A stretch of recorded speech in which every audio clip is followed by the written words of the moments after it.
dans les caisses de l'État de l'argent, il y en a dans les caisses d'Anne Friss. Et on alterne. Ok. Je sais nul, hein, mais écoute, il faut bien faire. Et tes amis du Paris, mais du coup, je suis. Mais dis ça. S'il te plaît, dis ça. C'est génial. Ah bon. La supplication, quoi. Là, c'est... Non, mais pour de vrai, c'est vraiment bien. Enfin, parce que c'est des situations où en fait, ça veut dire que ça fonctionne pas, même pour le truc où c'était prévu.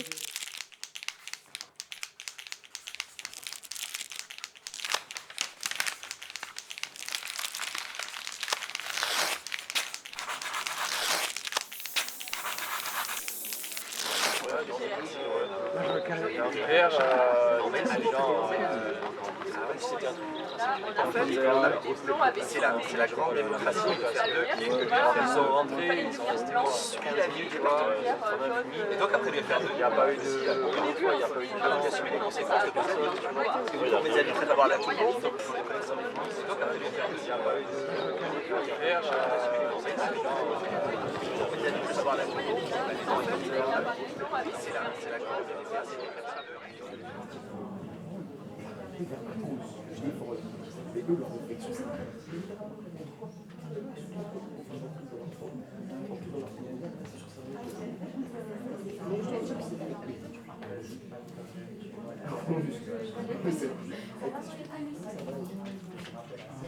Du coup, on propose cette discussion avec plusieurs camarades autour de la table que je vais introduire.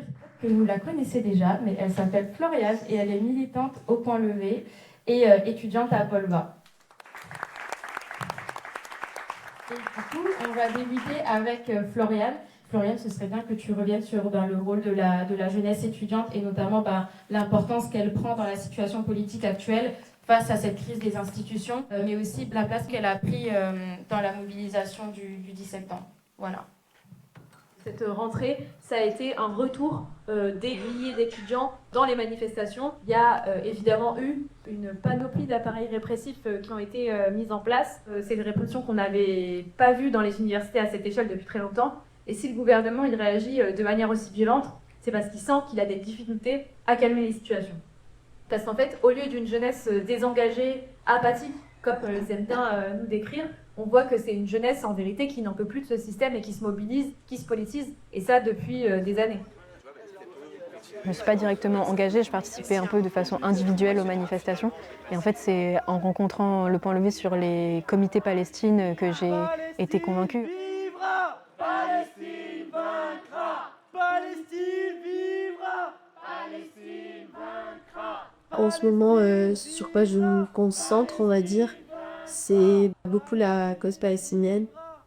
C'est assez dur, mais il faut continuer à s'accrocher parce que pour eux, c'est encore plus dur.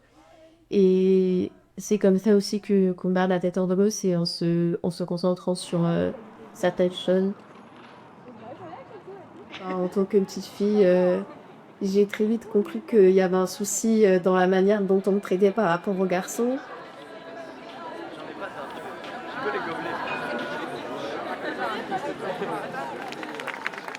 Alors ensemble, contre les violences sexistes et sexuelles, contre le patriarcat et l'austérité, nous nous battrons. Et j'estime qu'aujourd'hui, quand on est bien informé, on ne peut pas ne pas agir. En tout cas, moi, c'est ce qui m'aide à garder la tête hors de l'eau. Et parfois même, si je vais peut-être un peu loin, mais une raison de vivre, de se dire qu'on n'est pas juste témoin, on va aller agir et on va faire à notre échelle.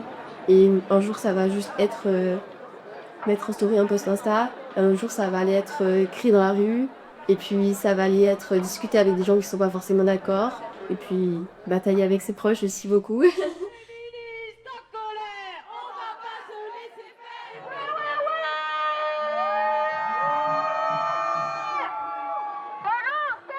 Je me politise depuis longtemps, quoi. Enfin, moi, ça a été d'abord pareil par le féminisme, les questions LGBT. Au début, c'est toujours des discussions individuelles autour des valeurs et tout.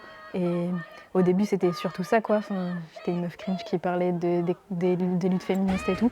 Et en fait, en arrivant à Montpellier, j'ai découvert tout ce qu'était le milieu militant, quoi, avec la réforme des retraites, avec des grosses manifestations, enfin, genre où tu sens qu'il y a la possibilité d'un rapport de force. Même combat contre le capital, les violences sexistes, violences sociales. Même combat contre le capital.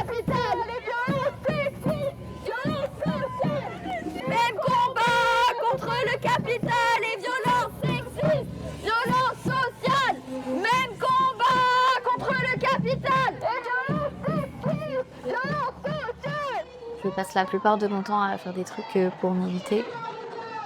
Ça prend une grosse partie de ma vie, mais en vrai c'est cool, genre je m'éclate de ouf à militer.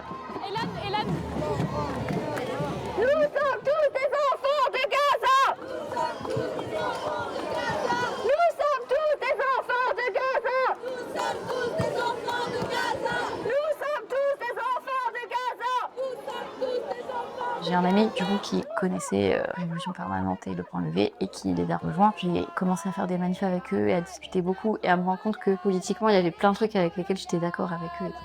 Abalez, abalez ta coloniale, abalez ta coloniale. Abalez, abalez ta coloniale. On fait beaucoup de vidéos face cam pour raconter tout ce qui se passe et dans les conseils où on est élu, prend vraiment ce rôle de genre retranscrire toutes les dingueries qui se passent en conseil parce que en fait ils ont aucune obligation de dire aux étudiants ce qui se passe et que pour nous c'est hyper important quoi. On discute littéralement des étudiants entre des élites un peu et c'est normal de tenir au courant quoi. Aujourd'hui, en fait, dans un moment où l'université fonctionne en sous-budget, en fait, fait que même avec des besoins, les vacataires sont virés et l'université fonctionne sur la surcharge de personnel. Du coup, évidemment, nous, c'est contre ça qu'on voulait se mobiliser, parce qu'on pense que la situation qui nous touche en tant que vacataire, c'est une situation qui est structurelle, comme on l'a dit, qui touche absolument tous les services de l'université. Aujourd'hui, on a organisé une journée de grève et de mobilisation contre la casse de l'université, parce qu'il y a 3 semaines, le vendredi 18 octobre, il y a eu 16 vacataires, soit tout le service d'inscription administrative, qui ont été virés. Et ça, c'est quelque chose qui est non seulement horrible pour nos revenus, mais qui en plus, on s'est rendu compte qu'il y avait un problème légal dans cette histoire. Du coup, moi je pense que ce serait bien de rencontrer la présidence avec, nous les vacataires qui avons été virés, mais y compris des vacataires d'autres services, y compris des personnels s'ils le souhaitent, et des syndicalistes évidemment. Je pense que ça peut être très bien de discuter de tout ça. Pour un rendez-vous futur, mais moi je ne suis pas d'accord pour que vous arriviez. Vous nous faites une manifestation devant la présidence et ça y est, il faut qu'on vous reçoive. C'est pas comme ça que ça marche. Ici, on n'a jamais refusé le dialogue, mais le dialogue, ça se fait de manière préparée. Donc, soit on fait un rendez-vous, soit là, vous avez une question à poser et là, je peux vous répondre à votre question. Mais il n'y en aura pas d'autre derrière, effectivement. Moi, je suis prête à laisser ma place pour laisser rentrer un syndicaliste pour que vous voyiez directement avec eux. Non, les syndicalistes, c'est les gens de la maison.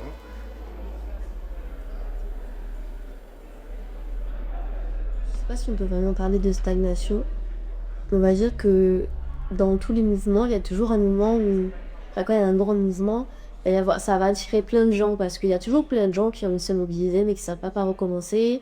Et on va avoir l'impression, et c'est pas qu'une impression, c'est vrai, qu'on avance, qu'on est plus nombreux, donc on est plus fort. Le truc, c'est qu'au bout d'un moment, la vie quotidienne, elle continue, les nouvelles, elles continuent. Et forcément, tout le monde n'a pas l'énergie et le temps de rester mobilisé sur la durée. Et moi, c'est pas forcément quelque chose qui me désempare plus que ça. Quand le mouvement il est stagnant à la fac, c'est un peu... en fait, c'est ok parce qu'on fait vraiment plein de trucs. Et même quand il n'y a pas de mouvement et que les gens ils sont pas avec nous, on organise des tables rondes, on discute de ouf entre nous et on essaye d'avancer politiquement, quoi.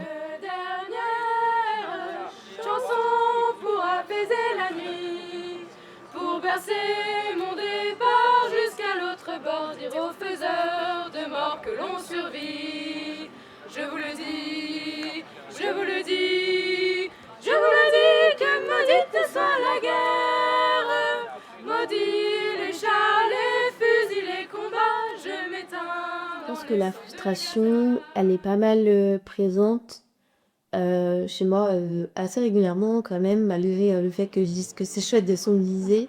On a toujours envie de faire plus en fait. Je pense qu'il faut essayer de voir à long terme plus qu'à court terme et ça peut être difficile des fois quand on a envie de faire bouger les choses. Après moi je pense que toutes les formes d'engagement et de lutte sont utiles et ça d'entraîne, on va dire. Aucun de nos droits n'a été acquis par juste des gens qui se serraient la main.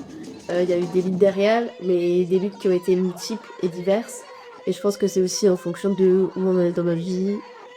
Et moi, jusqu'à actuellement, je me concentre aussi pas mal sur la fac, donc je peux pas être autant à mon max que je voudrais. Mais je sais que je garde cette frustration en moi et qu'un jour, j'essaierai de, je sais pas, d'aller m'accrocher à un arbre. Et ouais, voilà. En tant qu'étudiant, on a quelque chose à porter et on a du poids qu'on peut avoir depuis le mouvement étudiant et qu'en fait, le mouvement étudiant, il peut se positionner sur toutes les questions, il peut avoir des acquis sur toutes les questions et moi, c'est ça qui m'a convaincu de m'engager, y compris à partir du fait que on a la possibilité de dépasser les limites qui nous sont imposées, que ce soit par le système mais aussi par les forces politiques qui dirigent les mouvements. Aujourd'hui, les syndicats étudiants, c'est beaucoup une question d'aide individuelle par rapport aux problèmes que tu peux rencontrer à la fac, que ce soit des problèmes d'inscription, des problèmes de bourse. Et c'est quelque chose qui est bien, mais qui en fait pour nous ne relève pas du rôle des organisations politiques sur la fac. Évidemment, on participe à faire ces choses et tout, mais que du coup, historiquement, les syndicats étudiants, c'est les gros mouvements, c'est mai 68, c'était ça avant. Aujourd'hui, avec la casse de l'université, la fermeture des portes, les syndicats ils se retrouvent à co-gérer l'université, c'est-à-dire qu'en fait, quand il y a des coupes budgétaires, c'est du bénévolat étudiant qui pallie les problèmes du manque de budget de l'État. Et pour nous, ça, c'est un scandale.